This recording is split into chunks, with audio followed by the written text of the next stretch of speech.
Hey friends, welcome to Tori Talks TV. I'm Tori. And I'm Dr. S. So this is a very special episode of Tori Talks TV. We're going to be doing a Fab 5 in light of our recent global event. I'll put it like that. We all have a little extra time on our hands nowadays. So we came up with the 5 best TV shows to watch while you're quarantined. Yeah. And practicing your social distancing. Exactly. So, Dr. S, how about you go first? What's your number 5? So my number 5 is, and I have to preface my list by saying these are pretty much my favorite TV shows that I always wanted to rewatch if I ever had extra time on my hands, and voila. Perfect. Time.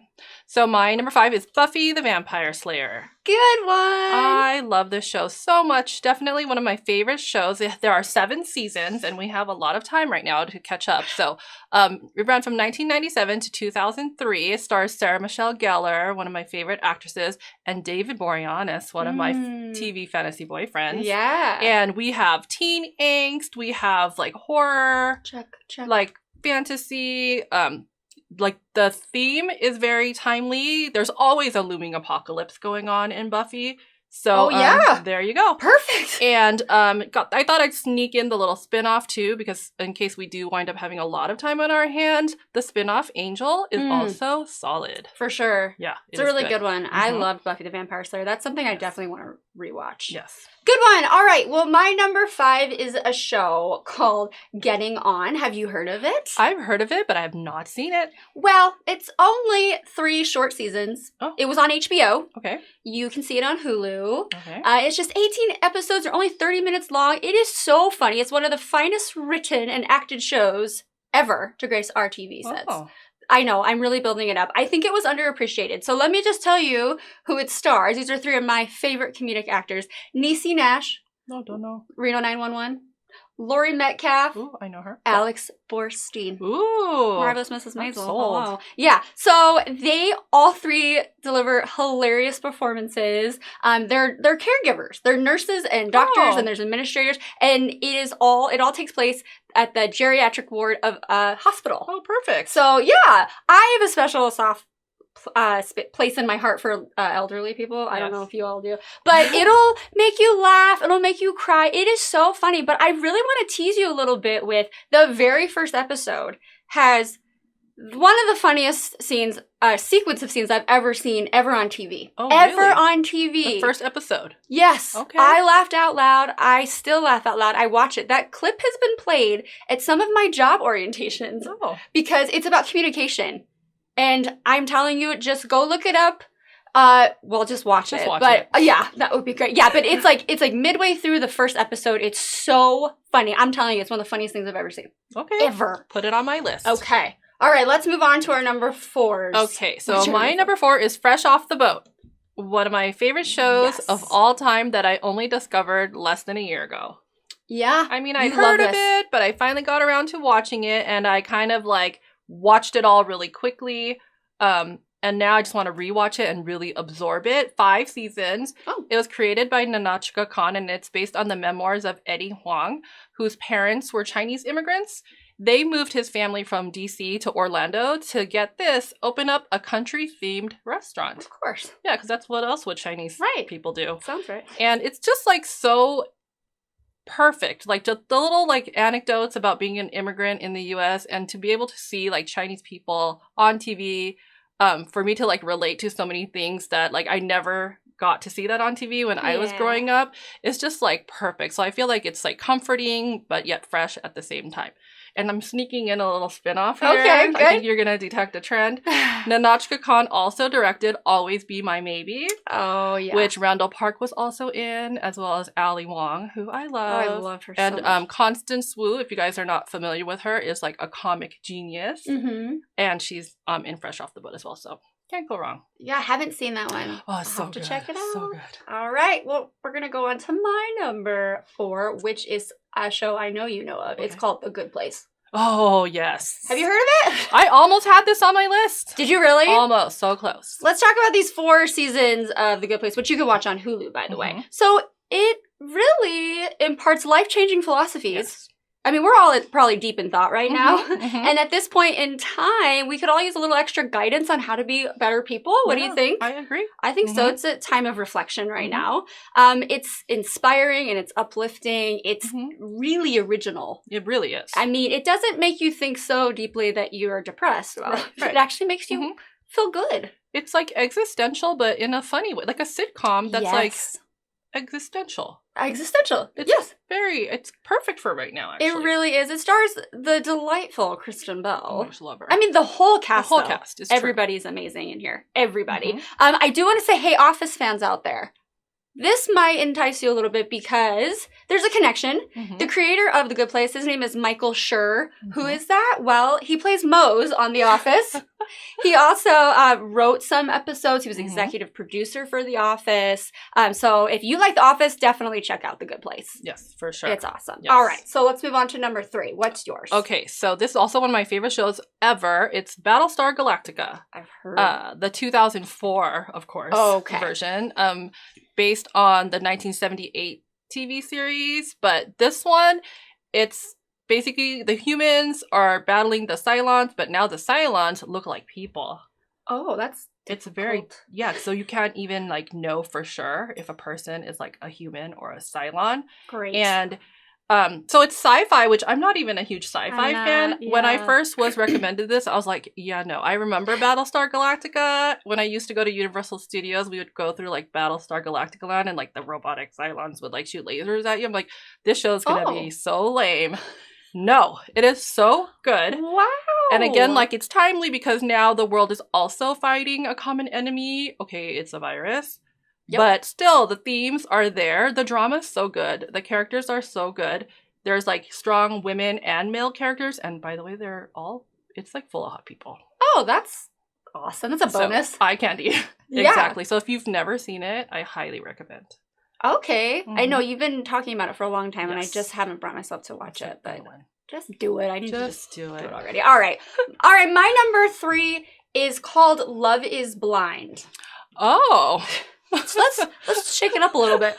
This is a reality dating competition show Mm-hmm. on Netflix. Mhm. On Netflix. So there's 11 episodes. That includes the reunion show. Okay, what's the best way to escape our crazy reality? Go into somebody else's reality. Or how about, there's like 10 people. There's a whole bunch of people. So what's interesting about this, why it's called Love is Blind, is all these people are dating each other. There's like 10 women, 10 men. I hope that number's right. And they go in these little pods, and they're separated by like glass, like, Mhm. not even that you could see through. Okay. And they're talking to each other. So they're dating each other. They like switch pods. They all date each other. Okay. And they just get to know each other. They literally can't see each other. Mhm. And then people end up proposing and getting married.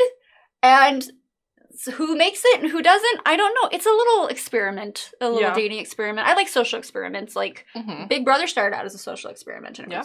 it's still going strong. Mhm. So I just think it's mindless, easy entertainment for the times. Okay. And it was really good. I mean, it's not like the best thing I've ever seen, but it's not supposed to be. You're just supposed Right. to see, do they make it or not? Done. Easy. I saw it recommended, and I was You like, did. I'm curious about that. But now that you said it's kind of like escapist, Yeah. oh yeah, I'm down for that Might right as now. well, guys. It couldn't hurt. Okay. All right. Let's move on to our number 2. Okay, another number one 2? of my favorite shows of all time is Friday Night Lights. Oh, yes. Dude, this show is so good. Have you ever seen it? No, but you I've heard. will love it. And people have told me that. So I Okay, know. I need to okay. just do it. Tell us So about 6 seasons. You get Oh. 6 seasons, and I'm talking like real seasons. Like it was like network TV. it. Like the 22. yeah, like 18 episode, to 22. Yeah, something like that. real solid seasons. Okay. So it was created by Peter Berg and also executive produced by Jason Katims, I think that's how you pronounce it, who went on to make Parenthood, which I know you love that I show. love Parenthood. And then Connie Britton stars I with love Kyle her. Chandler. I love them both. They're really good, but there's family drama. It's like sports drama. Friday Night Lights is like the whole high school football scene, but Yes. there's like just great family drama. It's just one of my favorite shows of all time. I've heard you praise it. No one can say this show is not amazing. Really? No one. If Ooh. they just don't even trust them. That's high praise. It's really good. Okay. You will love it. Good to know. Yeah. All right. My number 2 is called Breaking Bad. Oh yes. I have to. You have to. I mean, when do we ever get like 5 practically perfect seasons of television? Agreed. Unfortunately, it's only for purchase right now, I think, on Amazon. If I'm wrong, please let me know. I was researching. Are you serious? I feel it like was on Netflix. Did they take it off? Oh, maybe it was, though. I don't know. These things change, though. I hope I'm wrong. I've but noticed. I can't keep up, right? No, it's exactly. True. So for me, this is like the only show I've ever seen that doesn't miss a beat from start to finish. Yep. Really. I can't believe I said that. Didn't we rank like the best TV shows of all time? I think this was number 1. And we both had it? Yep. Mm-hmm. I mean, look at us. You know what I'm saying? Like and everybody thinks it's just for guys. This show, no. That's absolutely wrong. Just do yourself a favor and watch it. If you've already watched it, watch it again. There's things that you miss. There's so much going on. Yep. Because it's perfect. And why not? I think you should watch it. It's not scary. I mean, no, it's not scary. I can't explain it. There's some violence in it, but you could like look through your fingers. Yeah, if you'll you be don't okay. like that type of stuff. I don't know if you want to watch it with your children. Oh, don't do that. This is maybe after you've homeschooled them, put them to bed. Watch it. That's my recommendation. All right. Let's reveal our number 1 show to watch while we're quarantined. What's yours? So my number 1 is 6 Feet Under. Yeah. So this was on Showtime, I believe, 5 seasons. So 2001 to 2005. And it starred Peter Krause and Michael C. Hall, 2 of my favorite actors ever. And so it's timely as well. It's about death and life. Every episode starts with somebody dying. So the family runs like a mortuary. Oh, yeah. So this family deals with death. And you know, I actually have never lost somebody super close to me. And so kind of like death scares me. Oh. And this show kind of helps you process like death. These family like have been like their family business is death. Right. So and then every episode starts with somebody dying, and then it's just all about life and death and family drama. There's teen angst in it, and it really just makes you appreciate life. That's what we need to be doing right now. There's romance in it, and I never finished this show. I know, and I have been told it is like a well-known stated opinion that the series finale is the best series finale of television history. What? Yeah. So I had to put it on my list. Wow. And I feel like the reason why I haven't gone back to watch it is because I don't really remember exactly where I left off. Okay.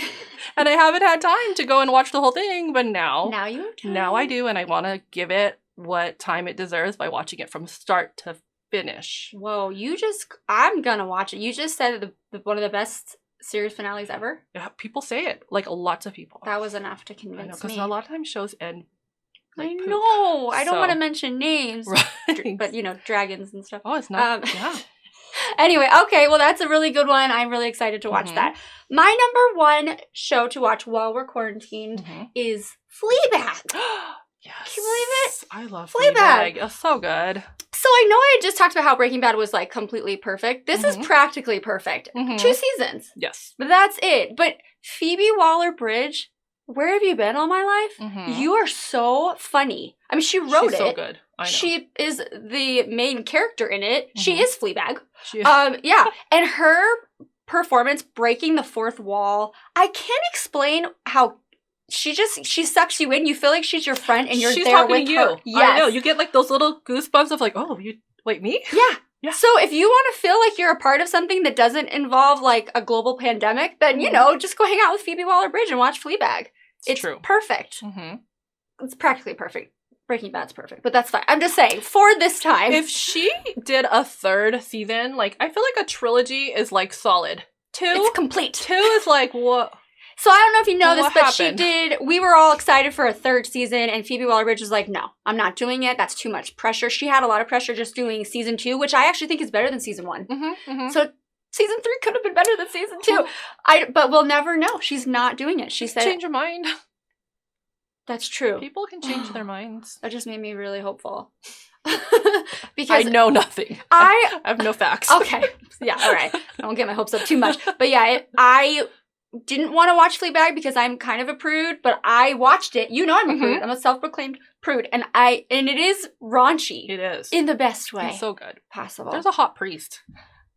Hot priest? Like, nobody does that. Nobody talks about that. You're not allowed to say that. No, what are you talking about? But she doesn't care. No, she goes there. in lots of ways. She sure does. So that is why that's my no. I really think that that's going to make you all happy and feel Yes. better about the situation. Definitely. All right, that wraps it up. Let us know what you think we and everybody should be watching while we're quarantined. And please don't forget to like and comment and subscribe. And thank you so much for watching. Stay safe. Bye-bye.